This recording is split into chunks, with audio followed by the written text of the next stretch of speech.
बरं, भूमिपूजन करायला आलायस ना, कर ना, फोड ना नारळ, डोक्यावर फोडण्याचं दगडावर फोड, एकच आहे. पण ते करताना सुद्धा घराण्याशावरती टीका. म्हणजे ह्याचं कार्ट तिकडे क्रिकेट कंट्रोल बोर्डाचा अध्यक्ष झाले, ते त्याच्या क्रेडिटने झाले, मेरिटने झाले. आणि घराणेशाही कोणाची? ठाकरेंची. अरे उभा राहून दाखवू समोर. आणि मग त्या अब्दालीला मला सांगायचंय, आम्ही आमच्या आई वडिलांचे ऋण मानणारे घराणेशाहीचे म्हणा किंवा घराण्याच्या परंपरेचे पाईक आहोत, वारसदार आहोत. आता संजय राऊत म्हणाले ना तशी तुमची ब्रह्मचार्याची पिलावळ आमची घराणेशाही नाहीये. तुमची ब्रह्मचार्याची पिलावळ आहे. एकेका ब्रह्मचार्याला 40-40 पोरं झाली कशी? आणि मग ब्रह्मचार्याला जर का 40 पोरं होत असतील तर मला ते तुकाराम महाराजांचा अभंग आठवला. आणि तीच परिस्थिती भाजपची झाली. गाढवही गेलं आणि ब्रह्मचर्यही गेलं.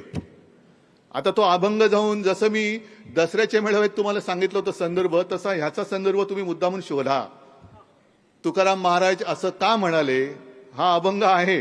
गाढवही गेले आणि ब्रह्मचर्यही गेले. तसं आज भाजपची परिस्थिती आहे. गाढवही गेले आणि ब्रह्मचर्य. त्याचा अर्थ नाही मी आता सांगत. आजचा विषय हा एवढ्यासाठी फार महत्वाचा आहे की आजपर्यंत आपण असं म्हणत होतो, आणि तशी लोकशाहीच आहे. शिवसेना प्रमुख जे आपल्याला सांगायचे की आपल्यात ती एक जी म्हण आहे, यथा राजा तथा प्रजा. म्हणजे जसा राजा असतो तशी प्रजा असते. लोकशाहीमध्ये काय झालं? यथा प्रजा तथा राजा. कारण लोक हे राजा निवडत असतात. म्हणजे लोकशाहीमध्ये साधारणतः मतदार सरकार निवडतात. आत्ताची परिस्थिती अशी की सरकार मतदार निवडायला लागलेलं आहे. म्हणजे सरकार ठरवणार कोणी मतदान करायचं आणि कोणी नाही करायचं. याला उडवा, त्याला वरती गेलाय कोणाचा तरी त्याला सर्व पित्री म्हणून खाली आणा. हे असे सगळे बोगस प्रकार यांचे चाललेले आहेत. म्हणून मी उपशाखा प्रमुखांना खास बोलवले, बरोबर शाखा प्रमुखांना बोलवलंय. उपविभाग प्रमुख आहेत आणि विभाग प्रमुख आहेत. काय करायचं? एका यादीमध्ये साधारणतः 1200 नावं आहेत. 1200 म्हणजे घरं किती झाली? साधारणतः हे 40-40 नावाची घरं सोडा. 4 ते 5 जणांचं एक कुटुंब धरलं तर 300 घरं होतील. मग तुमच्यापैकी सगळेजण आपल्या गटप्रमुखांची टीम घेऊन 300 घरं आपण कंट्रोल करू शकतो की नाही करू शकत? 300 घरं आपण जाऊन मतदार यादीचं वाचन तिकडे तोच माणूस नावानिशी, पत्त्यानिशी, चेहऱ्यानिशी राहतोय की नाही तपासू शकतो की नाही शकत? हे आजपासून सुरू करायचं.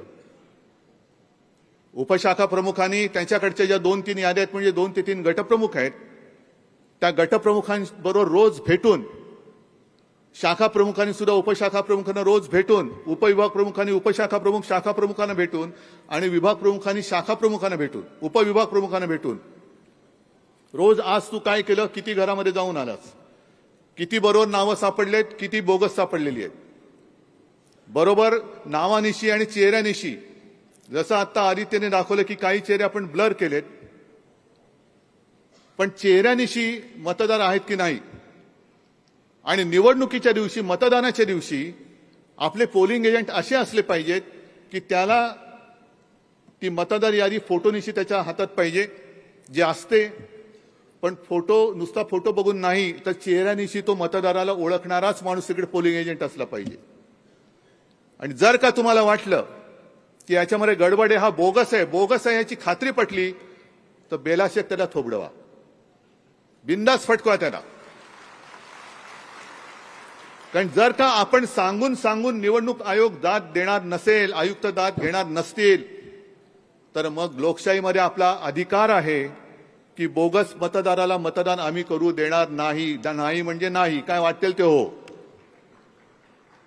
एक तर हे भाजपवाले जे आहेत भुरटे चोर, म्हणजे मोदींचं एक जुनं भाषण, त्याचा व्हिडिओ पण आहे. त्यांनी मुंबईचा संबंध गुजरातशी जोडलेला आहे. आणि गुजरातला म्हणजे ह्या मोदींना मुंबई गिळायची आता. हा कावा यांचा डाव हा काही नव्याने आला याच्यातला भाग नाही. हा अगदी संयुक्त महाराष्ट्राच्या लढ्या